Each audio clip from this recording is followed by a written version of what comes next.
Hello friends, welcome to our YouTube channel. अगर आपने अभी तक चैनल को सब्सक्राइब नहीं किया है तो इसे सब्सक्राइब कर लें और बेल आइकन प्रेस कर दें ताकि आपको हमारे वीडियोस की अपडेट मिलती रहे। तो चलिए शुरू करते हैं इसी के साथ आज का अपना वीडियो। तो हमारा वीडियो है करंट अफेयर पे बेस्ड है और आज का हमारा पहला टॉपिक है India's first plasma bank. India का पहला plasma bank. Recently, the government of Delhi announced to set up a plasma bank for a treatment of COVID-19 patient in the national capital. हाल ही में जो दिल्ली सरकार है उसने पहले मतलब अनाउंस किया है कि उसने एक प्लाज्मा बैंक बनाएगी ताकि जो नेशनल कैपिटल के लोग हैं उनका इलाज हो सके कोरोना वायरस से। चलिए देखते हैं इसके में है क्या, ये प्लाज्मा बैंक है क्या। तो पहला है It will be set up at a Delhi government run institution of a liver and biliary science। तो ये जो दिल्ली गवर्नमेंट का इंस्टीट्यूट है लिवर एंड बाइलरी साइंस का, तो उस इंस्टीट्यूशन में ये लगाया जाएगा। सेकंड है it will provide plasma to both the government and private hospital. तो ये सिर्फ सरकारी अस्पतालों को नहीं बल्कि प्राइवेट अस्पतालों को भी प्लाज्मा प्रोवाइड कराएगा। थर्ड है it will be the first plasma bank in the country for the treatment of covid patient. और ये अपने आप में सबसे पहला प्लाज्मा बैंक है जो कि देश भर में सबसे पहला प्लाज्मा बैंक है जिसको दिल्ली में लगाया गया है। तो चलिए देखते हैं अगले स्लाइड में कैसे काम करता है ये। तो इसमें सबसे पहला है the Delhi government will set up a helpline for a potential plasma donor to call और रीच आउट थ्रू व्हाट्सएप। तो जो दिल्ली सरकार है वो एक हेल्पलाइन नंबर जो डोनर है जिनको प्लाज्मा अपना डोनेट करना है वो उस नंबर पे हेल्पलाइन नंबर पे कॉल या व्हाट्सएप के थ्रू कांटेक्ट कर सकते हैं। बी है the government will make transportation arrangement for those willing to donate their plasma. जो दिल्ली सरकार है वो उनके लिए व्हीकल की भी यानी ट्रांसपोर्टेशन के भी व्यवस्था करेगी। जैसे कोई दूर दराज इलाके पर रह रहा है, वो यहाँ नहीं आ पा रहा है, तो उनके लिए ट्रांसपोर्टेशन फैसिलिटी भी प्रोवाइड कराया जाएगा ताकि वो आके अपना प्लाज्मा डोनेट कर सकें। थर्ड है Delhi government will ensure fully safety of the donor. जो भी डोनर होगा उसकी फुली सिक्योरिटी यानी फुली सेफ्टी हो, उसको किसी प्रकार कोई बीमारी ना हो, इसकी भी जिम्मेदारी दिल्ली सरकार की रहेगी। तो चलिए देखते हैं इसमें कौन प्लाज्मा डोनेट कर सकता है। तो इसमें सबसे पहले those who had the disease but have recovered at least 14 days before the donation can be considered. वो लोग जो इस बीमारी से जूझ रहे थे और 14 दिन उनको बीमारी मतलब ठीक हो चुका है, वो लोग दे सकते हैं। B people between the age of 18 and 16 and a weighing lot not less than 50 kg are eligible. यानी वो लोग जिनकी उम्र 18 से 60 बरस है और उनका जो वजन है वो 50 किलो से कम ना हो। See women have given birth are not eligible. वो जो वुमेन्स है, औरतें हैं, वो एलिजिबल नहीं है जो हाल ही में किसी बच्चे को जन्म दिया हो। तो चलिए इसे एक साथ देखते हैं नेक्स्ट स्लाइड में क्या है हमारा। नेक्स्ट स्लाइड है how plasma donation different from a blood donation. देखते हैं कि प्लाज्मा डोनेशन कैसे ब्लड डोनेशन से डिफरेंट है। पहला है in plasma donation as oppose to blood donation only plasma extracted and other component of a blood are return to the body. तो जो प्लाज्मा डोनेशन है इसमें जो ब्लड डोनेशन है उससे एकदम ऑपोजिट होता है। इसमें से प्लाज्मा को निकाल के और ब्लड के जो बाकी जो चीज़ें होती हैं वो वापस बॉडी में डाल दी जाएंगी। B blood contains several component including red blood cells, platelets, white blood cells and plasma. जैसा हम सबको पता है कि जो हमारे खून है उसमें कई सारी चीज़ें मौजूद होती हैं, जैसे रेड ब्लड सेल हुआ, प्लेटलेट्स हुआ, वाइट ब्लड सेल हुआ और प्लाज्मा भी। सी 500 ml of plasma can be donated every 2 weeks while blood can be donated once in 3 months। जो प्लाज्मा है वो हर 2 वीक पे 500 ml डोनेट किया जा सकता है, लेकिन जो ब्लड है उसको 3 महीने में सिर्फ और सिर्फ एक ही बार डोनेट किया जा सकता है। तो काफ़ी इंपॉर्टेंट हो जाता है क्योंकि बहुत ही चर्चाओं में था प्लाज्मा बैंक, प्लाज्मा थ्योरी। तो ये चीज़ें बहुत इंपॉर्टेंट है, आप इन सारी चीज़ों को बहुत ध्यान से पढ़ लीजिएगा। तो चलिए बढ़ते हैं अपने नेक्स्ट टॉपिक की तरफ। नेक्स्ट स्लाइड हमारा स्वदेश initiative. The Government of India has launched a new initiative Swadesh to conduct a skill mapping exercises of the returning citizen under the Vande Bharat mission। यानी भारत सरकार ने हाल ही में एक नया इनिशिएटिव शुरू किया, इसका नाम स्वदेश है। इसमें जो स्किल मैपिंग है, जो लोग बाहर से हमारे देश में वंदे भारत मिशन के अंदर आ रहे हैं तो उनकी एक स्किल मैपिंग की जाएगी कि कौन किस स्किल में बेटर है और फिर उस तरह से उसको इस्तेमाल किया जाएगा। तो देखते हैं स्वदेशी है क्या। तो इसका ऑब्जेक्टिव है सबसे पहला to create a database of qualified citizen based on their skill set experience and fulfil demand of India and foreign companies. तो मुख्य उद्देश्य इसका सबसे पहले यही है कि एक डेटाबेस तैयार करना कि कौन किस फील्ड में एक्सपर्ट है, किसकी नॉलेज किस चीज़ में ज़्यादा है, सो दैट उससे कंट्री और जो फॉरेन दोनों को फ़ायदा मिलेगा।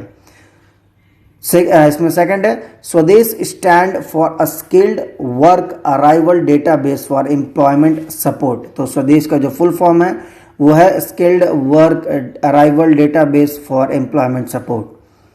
तो ये काफ़ी इंपॉर्टेंट हो जाता है, इसको ध्यान से पढ़ लीजिएगा। नेक्स्ट है बॉडीज इन्वॉल्व, कौन कौन सी बॉडीज इसमें इन्वॉल्व है। तो सबसे इसमें दिया हुआ है this is a joint initiative of the ministry of skill development and entrepreneurship, the ministry of civil aviation and the ministry of external affair. तो ये तीन मंत्रालय इसमें शामिल है। एक स्किल डेवलपमेंट एंड एंटरप्रेन्योरशिप है, दूसरा सिविल एविएशन और तीसरा एक्सटर्नल अफेयर्स है। नेक्स्ट स्लाइड हमारा implementation. MSDES implementation Arm National Skill Development Corporation is supporting the implementation of the project। तो जो हमारा NSDC है यही इस प्रोजेक्ट को अच्छे से चलाने में मदद कर रही है। The collected information will be shared with the companies for suitable placement opportunities in the country। और जो भी डेटा इनसे कलेक्ट किया जाएगा वो सूटेबल कंपनीज जिनको इस तरह के स्किल की ज़रूरत होगी कंट्री में उनको प्रोवाइड कराई जाएगी। नेक्स्ट देखते हैं इसमें क्या है। स्वदेश स्किल कार्ड एक इसमें बनाया जा रहा है। इसमें क्या है the returning citizens are required to fill up an online Swades skill card which will facilitate the returning citizen with suitable employment opportunities through discussion with the key stakeholders including state government, industry, association and employment। तो जो लोग वापस आ रहे हैं, जो citizen जो भारतीय मूल के नागरिक है दूसरे देश से इंडिया में वापस आ रहे हैं, तो उनको एक ऑनलाइन फॉर्म जो स्किल कार्ड के नाम से है उसको भरना आवश्यक है, अनिवार्य है इनको भरना, सो दैट वो जो डेटा प्रोवाइड कराएंगे उसको जो जरूरी स्टेट गवर्नमेंट या इंडस्ट्रियल एसोसिएशन एम्प्लॉयर है वो उसको इस्तेमाल करके अपने जो भी रिक्वायरमेंट है उसको फुलफिल कर सके। नेक्स्ट स्लाइड है हमारा नेशनल स्किल डेवलपमेंट कॉरपोरेशन। तो इसमें एक जो अभी मैंने पढ़ा, हमने लास्ट स्लाइड में पढ़ा था, जो इम्प्लीमेंटिंग एजेंसी वो NSDC है यानी कि नेशनल स्किल डेवलपमेंट कॉरपोरेशन है। तो देखते हैं इसमें क्या है। तो इसमें स्टेटस है सबसे पहले NSDC is a non-for-profit public limited company incorporated under the Section 25 of the Companies Act 1956। तो एक नॉन प्रॉफिट कंपनी है जो कि जो कंपनीज एक्ट हमारा 1956 है उसके अंदर रजिस्टर्ड है। सब बी है इसमें it was set up by the ministry of finance as a public private partnership model. तो जो हमारा फाइनेंस मिनिस्ट्री है हमारा उसने इसको एक PPP मॉडल पे सेटअप किया है। नेक्स्ट है शेयर कैपिटल। तो इसमें शेयर कैपिटल कैसा होगा। तो the government of India through the ministry of skill development and entrepreneurship hold 49% of the share capital. जो स्किल डेवलपमेंट हमारा मंत्रालय है उसके पास जो शेयर है वो लगभग 49% का है और बाकी अलग अलग चीज़ों में बटा हुआ है। थर्ड है इसका फंक्शन, लास्ट हमारा D। It aims to promote skill development by catalyzing creation of a large quality and for-profit vocational institution। तो जो फंक्शन है इसका, तो उसमें सबसे मेन एम जो दे रखा है वो स्किल को प्रमोट करना है और उनको कैटलाइज करना कि कौन सा स्किल कब काम आएगा या किस में काम आएगा, तो उस तरह से कैटलाइज करना सो दैट जो वोकेशनल इंस्टीट्यूशंस हैं जो ट्रेनिंग प्रोवाइड कराती हैं उनको एक तरह से फ़ायदा मिल सके। तो चलिए बढ़ते हैं एक साथ अपने नेक्स्ट स्लाइड की तरफ। नेक्स्ट टॉपिक है हमारा कोहाला हाइड्रो पावर प्रोजेक्ट। तो China under the multi-billion dollar CPEC will set up a 1124 megawatt power project in Pakistan occupied Kashmir despite India's objection। तो चाइना ने एक मल्टी-बिलियन डॉलर जो सीपैक है उनका उसके तहत 1124 मेगावाट का एक हाइड्रो पावर प्रोजेक्ट डालेगा पाकिस्तान पीओके रीजन में, बिना और ये जानते हुए कि इंडिया उसमें ऑब्जेक्ट कर रहा है। तो देखते हैं पहले ये कोहाला हाइड्रो प्रोजेक्ट है क्या। तो China under the multi-billion dollar CPEC will set up a Kohala hydro power project 1124 megawatt power project in PoK. तो इतना ऑब्जेक्शन के बाद भी वो इतने बड़े मेगावाट जो प्रोजेक्ट है मेगावाट पावर का वो उसको सेटअप कर रहा है। A tripartite agreement has been finalize among the China's 3 Gorges Corporation, the authority in POK and the private power and the infrastructure board to implement the project under the CPEC framework। तो एक tripartite यानी कि 3 लोगों के बीच में एक agreement हुआ है जिसमें एक चाइना अथॉरिटी, पाकिस्तान की अथॉरिटी है, प्राइवेट पावर इंफ्रास्ट्रक्चर कंपनी है और चाइनीज़ गवर्नमेंट है। तो इन तीनों ने मिलकर एक CPEC फ्रेमवर्क के अंडर में एक इस प्रोजेक्ट के लिए उन्होंने एक ट्राइपार्टाइट एग्रीमेंट साइन किया हुआ है। नेक्स्ट स्लाइड है हमारा। The project will be built on the Jhelum river and aims to annually providing more than 5 billion unit of clear and low cost electricity for consumers in Pakistan. तो ये जो project है हमारे झेलम नदी के ऊपर बनाया जाएगा और इसका जो मुख्य उद्देश्य वो ये है कि 5 बिलियन यूनिट एक साफ सुथरी और सस्ती बिजली जो पीओके के में रहने वाले लोग हैं उनको प्रोवाइड कराने के लिए प्रोजेक्ट लगाया जा रहा है। सेकेंड है, India has protested Pakistan plans to build a dam in Gilgit Baltistan, saying such projects in territories under Pakistan illegal occupation was not proper. तो इंडिया ने अभी हाल ही में पाकिस्तान के खिलाफ इस जो प्लान है इनका उसके खिलाफ प्रोटेस्ट भी किया था। जो ये लोग डैम बना रहे हैं गिलगित बाल्टिस्तान में, ये कह के कि जो टेरिटरी है अंडर पीओके वो इलीगल ऑक्यूपेशन में है और वो प्रॉपर नहीं है, यानी कि वो सही नहीं है। तो इतना ही था इस टॉपिक में। चलिए बढ़ते हैं नेक्स्ट स्लाइड की तरफ। नेक्स्ट टॉपिक हमारा विजिटिंग फोर्सेज एग्रीमेंट। तो इसमें the government of Philippines has suspended plans to cancel the visiting force agreement, a deal that is important to Washington's move to counter Beijing's rising regional power। तो जो Philippines की government है उसने suspend कर दिया plan को, अपने cancel कर दिया विजिट को जो भी फोर्सेस एग्रीमेंट की हो रही थी, जो कि वॉशिंगटन से यानी अमेरिका के साथ होने वाली थी। राइजिंग बीजिंग रीजनल पावर, जो बीजिंग की रीजनल पावर बढ़ रही थी उसकी वजह से ये डिसीजन लिया गया है। यह है क्या, इसके हम देखते हैं अबाउट में। A visiting forces agreement is an agreement between a country and a foreign nation having military forces visiting in that country। तो एक देश या और एक जो फॉरेन नेशन होता है इसके मिलिट्री फोर्सेज है तो उनके बीच में ये एग्रीमेंट होता है।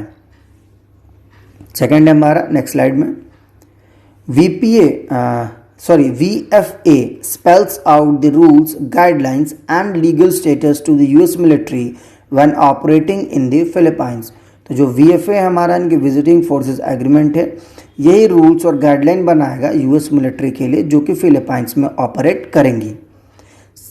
थर्ड है the VFA also affirms the 1951 Mutual Defense Treaty as well as the 2014 Enhanced Defense Cooperation Agreement that enables US military to conduct joint exercise and operation in the Philippines।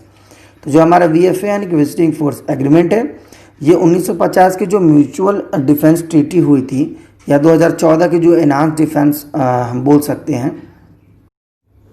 तो उसी जो deal मतलब जो defence corporation agreement हुआ था उसी को जो यूएस मिलिट्री है वो जॉइंट एक्सरसाइज के तौर पे फिलीपाइंस में कंडक्ट करेगी। लास्ट है हमारा the Philippines senate rectified the VFA इन 1999। जो वहाँ के सेनेट है, जो वहाँ की अथॉरिटी है फिलीपाइंस की, उसने इस VFA को 1999 में रेक्टिफाइड किया था, यानी कि साइन किया था। तो फ्रेंड्स, आज के लिए बस इतना ही। आज का वीडियो हमारा समाप्त होता है। जाने से पहले अगर आपको अगर हमारा वीडियो अच्छा लगा हो तो इसे लाइक करें, शेयर करें और हमारे चैनल को जरूर सब्सक्राइब करें। तब तक के लिए thank you for watching and bye bye.